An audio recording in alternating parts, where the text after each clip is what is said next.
I haven't thought about that. So what happened? He said, no, sir, you should have laughed in English because you said we must always speak English. And the teacher says, so what happened? He said, no, somebody said something, Ade was laughing, throwing up his hands, He said, so what should he have done? He said, he could have laughed in English. So the teacher is serious, curious. He said, so how do you laugh in English? He said, like, which is the way. And that, because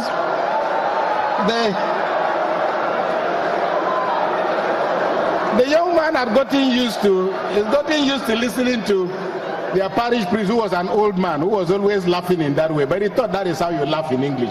But we are hostages of language, because the current currency now is restructuring.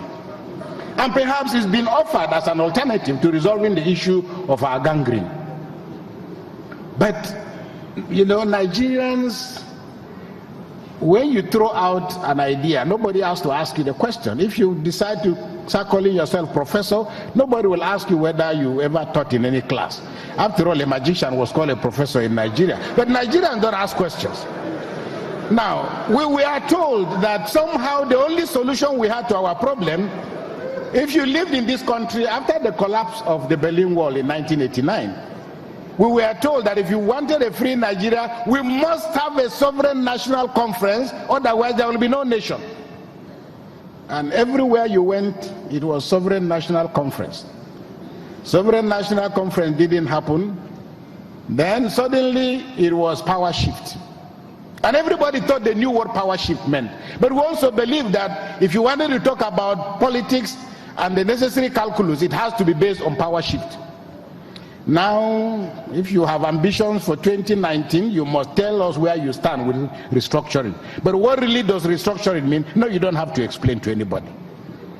And the result, of course, is that because we are monosyllabic, we run the risk of offering our people a cure for a disease we've not diagnosed. And we can see very clearly from what passes as governance that too many people are simply accidentally stumbling into leadership. And that has been our story in Nigeria, and I don't need to repeat it, but go back and check the records from the beginning, from the end of the coup until today. Stories are basically the same. And I think that what Peter Obi has told us is also about somebody people paying attention, not necessarily to when they will grab power, but what are they going to do with it. I have a classmate of mine who we were quite friendly at the Kennedy School. He's very convinced that he will be president of the United States of America. And I'm fascinated by his profile, and I don't want to bore you with the story. And in almost everything he has done in the last 10 years, he has factored himself into the idea of solving the problems of America when he becomes president.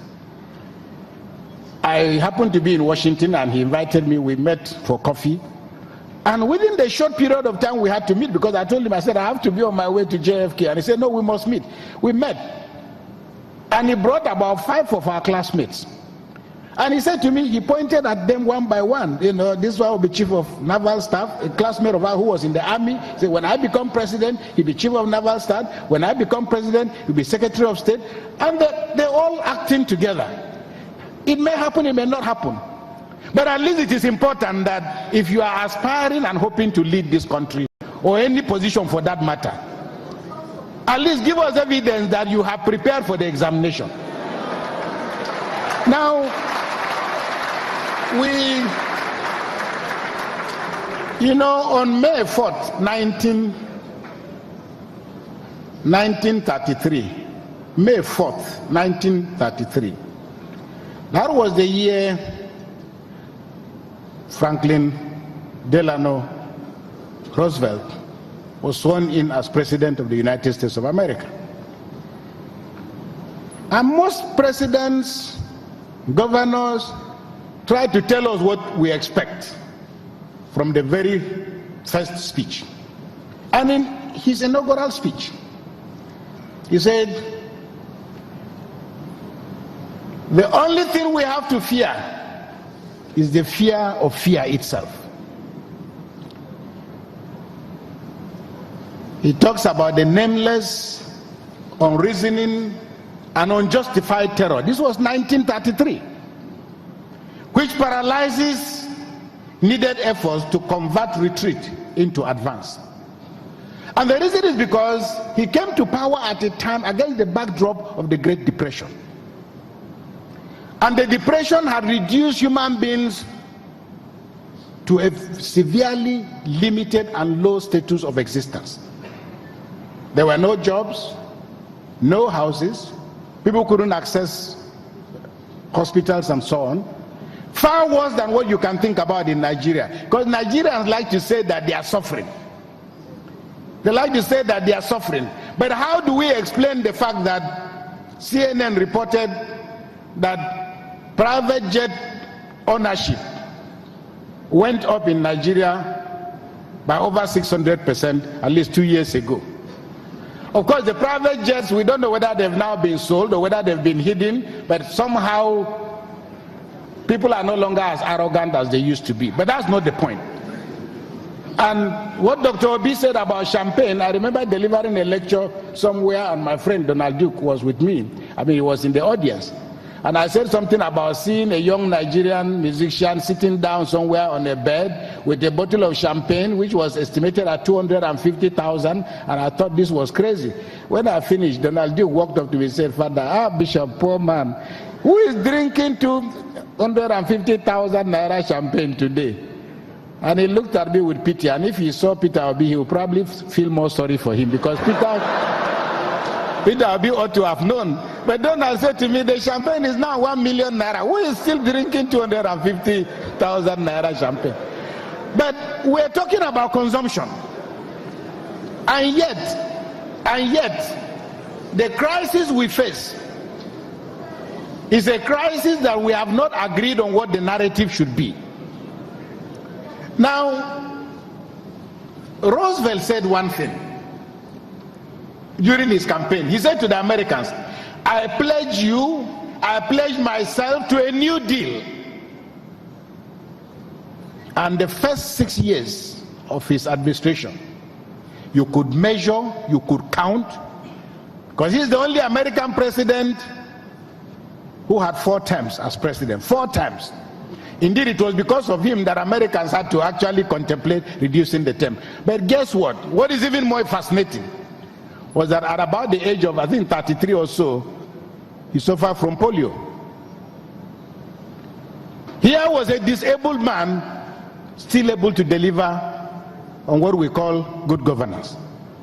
So the point I'm making really is for us to now think back and ask ourselves, what are the manifestations of what I call Nigeria's gangrene? We can see it very clearly. Whether you call it Boko Haram, or our trapped Chibok girls, God bless their souls and bring them back to us, or whether it's the Avengers or the Biafrans or the kidnappers, this is where we find ourselves. I've had a lot of talk about sale of assets, and as usual, everybody has an opinion and a solution. But I tend to be a little bit more cynical about it, in part because I said, what assets are we really selling? And can we agree on the vocabulary and the dictionary definition of these assets? Because if we are thinking of assets as physical structures, which could be here today and gone tomorrow, we must submit that the decomposition of political, social, and economic life that has brought us to where we are suggests that these assets have been sold a long time ago. Because if they had not been out, if governments have not outsourced their responsibility, we will not be where we are today. So actually, rather than talking about selling our assets, we must ask ourselves, because the real assets for Nigeria are Ademola, who is lying somewhere under the bridge, or Mr. Chike, who is somewhere in Oji River. When you enter Enugu and you're going around government now, you see them beating drum, and some of them are various levels of leprosy and so on. Or Abdullah, who is going around, he's got 27 children, but he's still going around with a walking stick and begging. The question we should ask ourselves is, how did we end up in a society, in a country in which human existence became so diminished? So our primary duty and responsibility is ask ourselves, it's not about selling assets. It is about how we wrongly define what assets we are and move from human beings to ordinary infrastructure. And until we reclaim those ideas and come to terms with the fact that this nation, everything we talk about, whether we call it corruption, I hear they talk about corruption.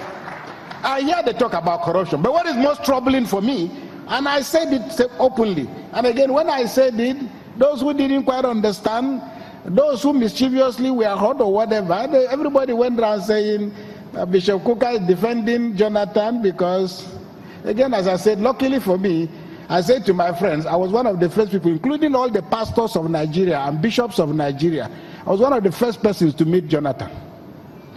Because I first met him on November 10th, 2005 or so. He was deputy governor then. And why I remember the date was because it was, I had to deliver a lecture, to the Ogoni people in Port Harcourt, and he came to represent his governor. So it was just about friendship or privilege. I would have considered myself a very privileged Nigerian. But from beginning to end, we never had a conversation about money, because for me it's not about money.